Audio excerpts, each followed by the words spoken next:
Setelah tahu Bogyu cuma tertidur, MC mengikat mulut Bogyu menggunakan kain. Sedangkan Bogyu sendiri masih tertidur pulas dan tidak mengetahui bahwa bencana akan segera terjadi. Dengan sopan, MC menendang Bogyu yang membuatnya tersentak dan langsung terbangun. Dengan seringai yang mengerikan, MC berkata kepada Bogyu, "Apa kau datang ke kamarku hanya untuk menghajarku diam-diam?" Bogyu yang melihatnya langsung pucat dan hanya bisa bergumam tidak jelas karena kain yang menutupi mulutnya. MC yang begitu muak langsung mengayunkan rotan yang ada di tangannya dengan keras yang menyebabkan memar di mana-mana di muka Bogyu. Dengan gaya khas bos, MC mengatakan untuk hidup dengan damai mulai sekarang dan untuk tidak pernah macam-macam lagi di masa depan. Bogyu hanya bisa mengangguk dan menurut kepada MC. Setelah melihatnya menurut, MC membiarkan Bogyu untuk keluar dari kamarnya sekarang juga. Tak berpikir lama, Bogyu pun langsung berdiri dan lari keluar dari hadapan MC. MC yang sudah berkultivasi semalaman merasa lelah dan berkata bahwa kondisi fisiknya harus segera dipulihkan dan kemampuan memasaknya juga harus ditingkatkan. MC yang sadar kalau dirinya terlalu banyak berpikir, bicara kepada dirinya sendiri bahwa semuanya harus dilakukan secara perlahan dan tidak terburu-buru. Setelah menentukan tujuannya, MC menarik selimut dan tertidur. MC meyakinkan lagi kepada dirinya sendiri bahwa dirinya adalah mantan demonic leader Jo Kang Yun dan bukan orang lain. Setelah waktu berlalu, kita disuguhkan dengan langit yang cerah berwarna biru yang cantik menghiasi langit. MC yang sudah terbangun merasa sangat segar karena dirinya bisa tertidur dengan nyenyak, tidak seperti dulu di mana banyak orang yang mengincar nyawanya. Sembari meregangkan badannya, MC merasa kalau semua ototnya mengalami kram yang parah akibat penggunaan fisik yang berlebihan. Dengan pengalamannya di masa lalu, MC memposisikan dirinya untuk mengalirkan ki ke seluruh tubuhnya. Setelah membuka matanya, MC merasa sudah lebih baik dan berkata apakah dirinya harus menciptakan seni bela diri baru yang cocok untuk kondisi tubuhnya saat ini. Tapi ternyata lapar membayarkan semua rencana yang ia susun dan berkata bahwa dirinya lupa karena belum makan sejak kemarin. MC yang sedang menuju dapur melihat Nona hanya terdiam dan langsung menghampiri dan memanggilnya. MC yang melihat Nona menoleh dengan kondisi yang tidak baik dan menanyakan apakah bumbu yang dipakai sudah habis. Nona yang mendengarnya menjawab bahwa bumbu yang sedang tersedia masih banyak. Sembari menjilat bibirnya, MC bertanya kenapa dirinya begitu cemas jika bumbunya masih banyak. Dalam hatinya, MC berencana membuang masakan beracun yang sedang dibuat Nona. Dengan tatapan yang sedih, Nona berkata bahwa rasa tumis rebung yang ia buat sedikit aneh. MC yang melihatnya langsung mengambil sumpit untuk menyicipinya sebentar. Setelah memakannya, MC terbelalak dan bertanya-tanya rasa macam apa ini sebenarnya. Dengan wajah cemas, Nona tersentak dan salah mendengar kalau rebungnya kenyal. Dengan berkeringat, MC berbohong dan berkata bahwa rasanya lumayan jika dikunyah cukup lama. Nona yang mendengarnya langsung menunjukkan wajah yang begitu cerah dan bertanya bagaimana dengan rasanya. Dengan wajah yang muram, MC menimpakan bom kepada Nona bahwa rasanya sungguh tidak enak. Nona pun kembali lesu dan menundukkan wajahnya, berkata, "Begitu rupanya."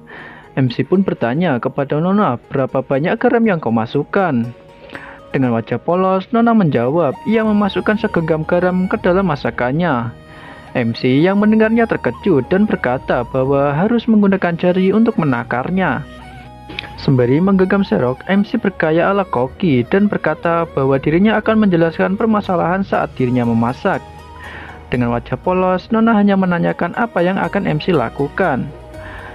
MC langsung mengambil air dan menyiramkannya ke wajan. Setelahnya, MC membesarkan apinya. Dengan air dan api yang pas, MC lanjut memasukkan bumbu-bumbu yang sudah disiapkan. Nona yang melihat MC kembali menanyakan apa yang MC lakukan.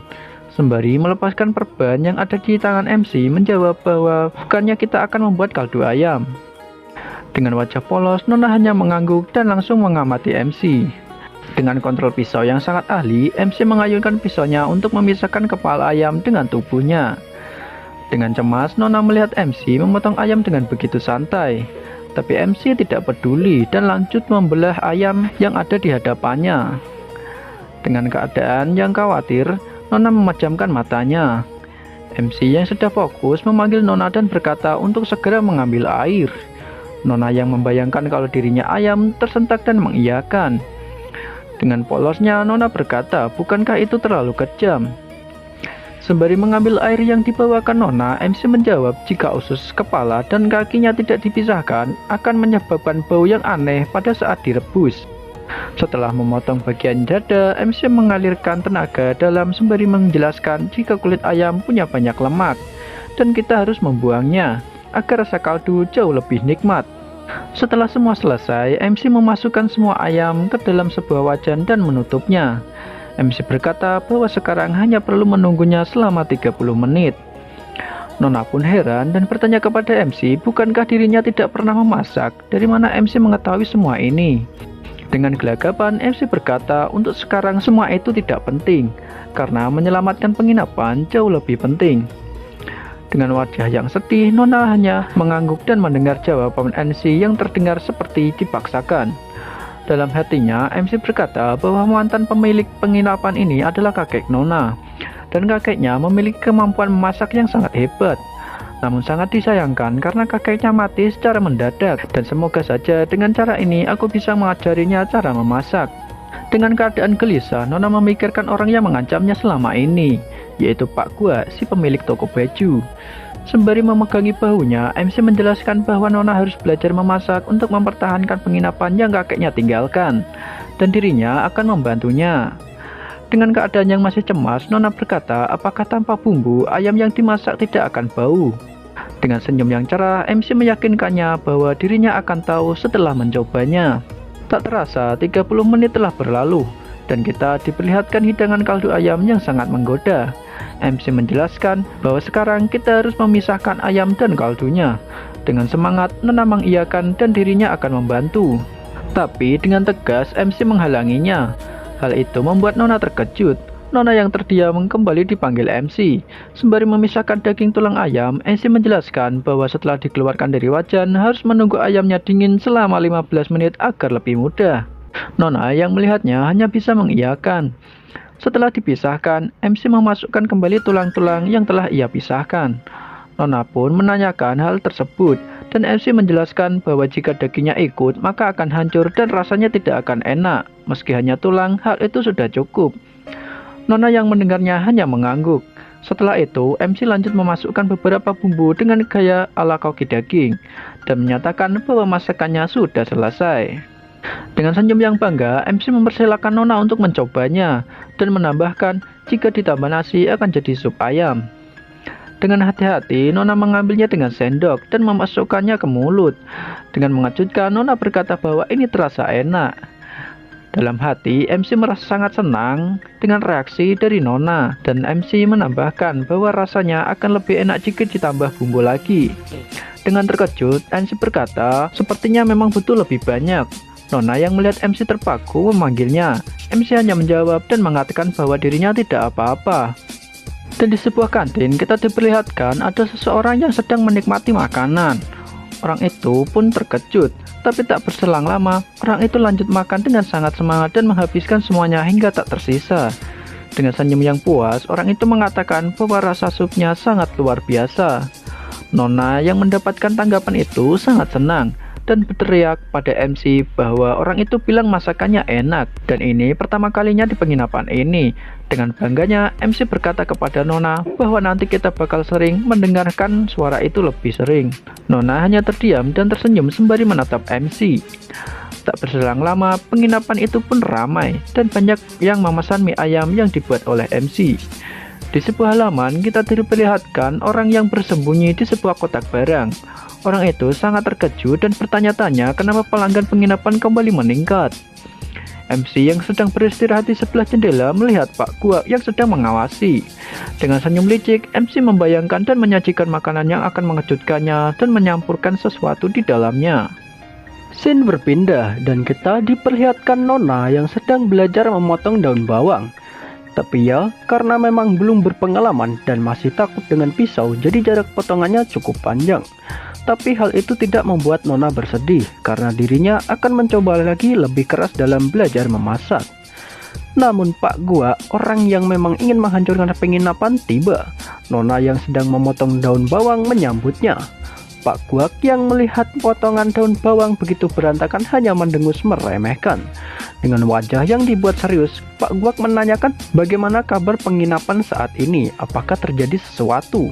Dalam hatinya, Pak Guak mengkhawatirkan bau masakan yang lebih harum dan menggoda. Dengan ceria, Nona menjawab kalau resep kaldu sedikit berubah dan banyak pelanggan yang datang menyukainya. Dengan sinis, Pak Guak mengatakan bahwa sepertinya bau dari ayamnya tidak akan terasa. Dengan senyum, Nona mengambilkan kaldu ayam dan mengatakan bahwa memang dirinya berpikir tadinya akan berbau, tapi sekarang tidak. Setelah Pak Guak mencoba sendiri kaldunya, dia sangat terkejut dengan rasa kaldu sembari berteriak ini lebih enak. Nona yang mendengarnya sangat gembira. Dengan dalam ringan, Pak Guak mencoba menutupi keterkejutannya. Dengan cara bicara yang dibuat-buat, Pak Guak mengatakan bahwa rasanya memang enak, tapi rasa kaldunya sangat lemah, tidak terlalu baik dan juga tidak terlalu buruk. Nona yang mendengarnya menundukkan kepala sembari berkata bahwa para pelanggan mengatakan ini sangat enak. Dengan embel-embel pengetahuan yang gak berbobot, Pak Guak mengatakan bahwa orang-orang dari Honan lebih suka rasa yang lebih ringan, sedangkan Gongsu lebih suka rasa yang lebih kuat dan bau yang lebih pekat untuk menyesuaikan dengan hidung dan lidah mereka. Nona yang mendengar itu hampir menangis, tapi Pak Guak tidak berhenti dan menambahkan kalau bisnis bukan sekedar mencari cepat, tapi juga jalan yang tepat. Jujur aja coy, di sini Mimin pengen banget ngehajar nih orang tua, berani-beraninya menggoda nona kita yang suci dan polos. Dengan bisikan dan rayuan jahatnya, Pak Guak mengatakan kalau pintu memang terbuka, maka pelanggan akan datang ke penginapan dengan senang hati untuk makan. Dengan badan yang bergetar, Nona hanya mengiyakan apa yang dikatakan Pak Guak. Dalam hati, Nona bergumam, Pak Guak memang seperti orang yang peduli, tapi kakekku dulu bisa melakukannya tanpa menggunakan bumbu. Dengan wajah genit, Pak Guak meraih rambut Nona sembari menciumnya, dan mengatakan jika kau ingin, ada cara lain. Nona yang merasakannya langsung menepis tangan Pak Guak dan berteriak bahwa hal itu tidak akan pernah terjadi. Dengan tatapan cabul, Pak Guak mengiyakan sembari mengatakan jika tidak mau ya tidak apa-apa. Tapi sepertinya waktunya tidak lama lagi, jadi pikirkan itu baik-baik. Dalam hatinya, Pak Guak mengatakan kalau ini sangat disayangkan. Setelah mengatakan itu, Pak Guak pun pergi. Nona membungkuk dan mengatakan untuk hati-hati di jalan. Nona yang sudah merasa lega menghela nafas sembari menatap masakannya. Scene pun berpindah dan kita diperlihatkan sebuah bangunan.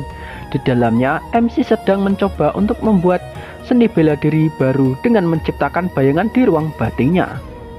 Di dalam ruang batin, MC membuka mata dan melihat sebuah bayangan mendekat dengan cepat.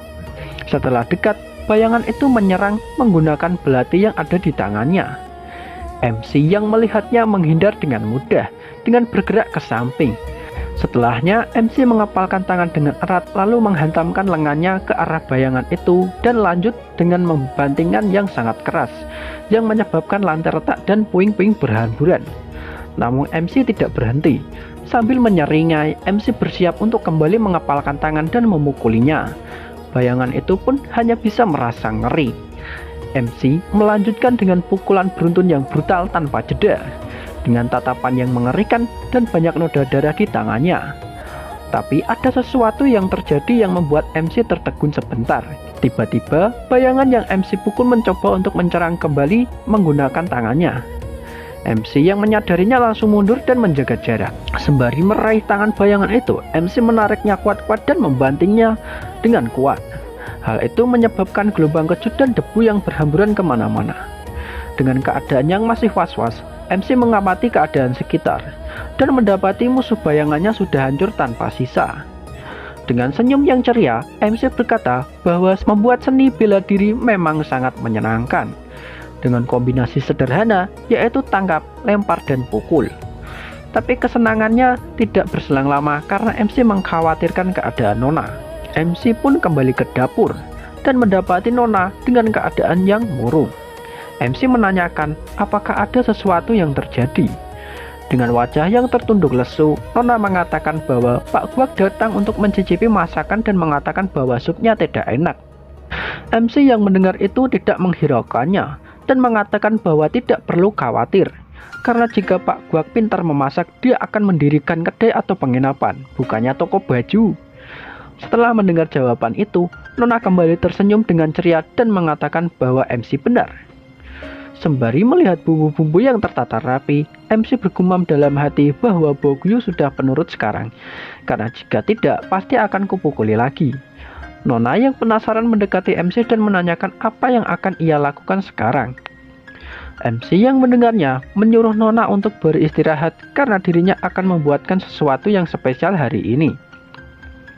Dengan senyum yang manis, Nona mengatakan bahwa dirinya ingin melihat cara MC memasak. MC pun senang dengan jawaban itu. MC memberikan tutorial singkat memasak kepada Nona. MC menjelaskan, pertama-tama kita perlu membuat minyak menggunakan daging babi. Lalu tambahkan bumbu dan gula.